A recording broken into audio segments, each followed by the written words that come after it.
ಈಗ ಸೂರ್ಯಮುಕುಂದರಾಜ್ ಅವರೇ 2014ರಿಂದ 2022 ನಡುವೆ ಕೇಂದ್ರ ಸರ್ಕಾರದ ನೌಕರಿಗಳಿಗೆ ಸುಮಾರು 22 ಕೋಟಿಗಿಂತ ಹೆಚ್ಚು ಅರ್ಜಿ ಬಂದಿದೆ ಅಂತೆ ಸರ್. ಆದರೆ ಹುದ್ದೆ ಇರೋದು ಎಷ್ಟು ಗೊತ್ತಾ ಸರ್? ಕೇವಲ ಸುಮಾರು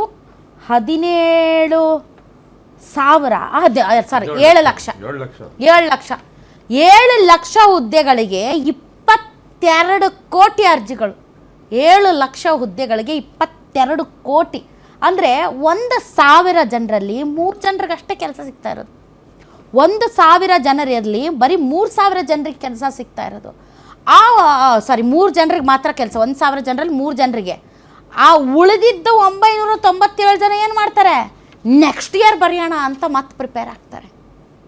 ನಾವು ಬಡತನದಿಂದ ಹೊರಬರಲು, ನಮ್ಮ ಜೀವನ ಉದ್ಧಾರ ಆಗೋದಕ್ಕೆ, ನಮ್ಮ ಭವಿಷ್ಯ ಚೆನ್ನಾಗಿರ್ಬೇಕಂದ್ರೆ ನಾವು ಸರ್ಕಾರಿ ನೌಕರಿ ಪಡಿಬೇಕು ಅನ್ನೋದು ಮನಸ್ಸಿಗೆ ಬಂದ್ಬಿಟ್ಟೈತಿ ಯುವಕರಿಗೆ.